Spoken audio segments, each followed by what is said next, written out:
17వ అధ్యాయం. అంతట గిలాదు కాపురస్తుల సంబంధియును తిష్బీయుడునైన ఏలీయా అహాబునొద్దకు వచ్చి, ఎవని సన్నిధిని నేను నిలువబడి ఉన్నానో ఇశ్రాయేలు దేవుడైన ఆ యెహోవా జీవము తోడు, నా మాట ప్రకారము గాక, ఈ సంవత్సరములలో మంచైనను వర్షమైనను పడదని ప్రకటించెను.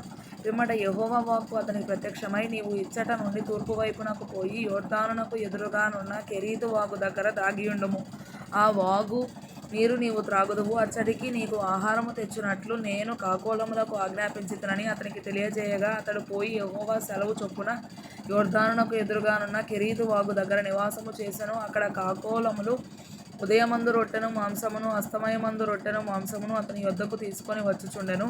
అతడు వాగునీరు త్రాగుచు వచ్చెను. కొంతకాలమైన తరువాత దేశంలో వర్షము లేక ఆ నీరు ఎండిపోయెను.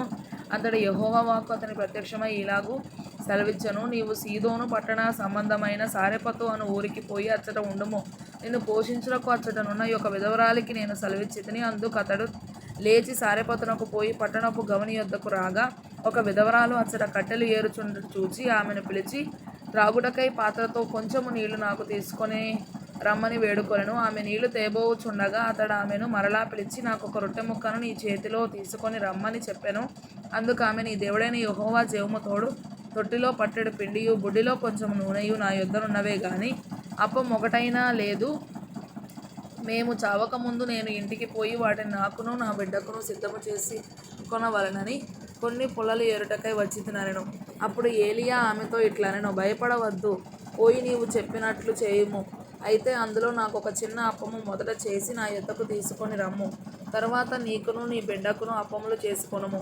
భూమి మీద యెహోవా వర్షము కురిపించు వరకు ఆ తొట్టిలో ఉన్న పిండి తక్కువ కాదు, బుడ్డిలో నూనె అయిపోదని ఇశ్రాయేలీయుల దేవుడైన యెహోవా సెలవిచ్చియున్నాడు అనెను.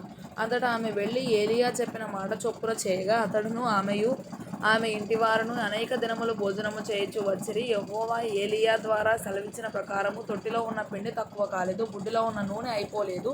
అటు తరువాత ఆ ఇంటి యజమానురాలైన ఆమె కుమారుడు రోగి అయి ప్రాణము నిలువజాలనంత వ్యాధి గలవాడాయెను. ఆమె ఏలీయాతో, దైవజనుడా, నా యొద్దకు నీవు రానిమిత్తమేమి?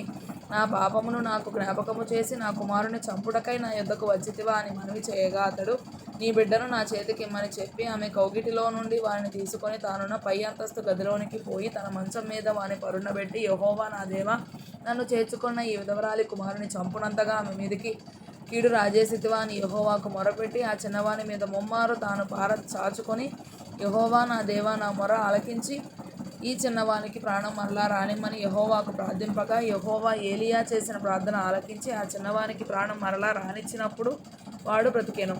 ఏలీయా ఆ చిన్నవాని తీసుకొని గదిలో నుండి దిగి ఇంట ప్రవేశించి వాని తల్లికి అప్పగించి, ఇదిగో నీ కుమారుడు, వాడు బ్రతుకుచున్నాడని చెప్పగా, ఆ స్త్రీ ఏలీయాతో, నీవు దైవజనుడవై ఉన్నావనియు నీవు పలుకుచున్న యెహోవా మాట నిజమనియు ఇందుచేత నేనెరుగుదుననెను.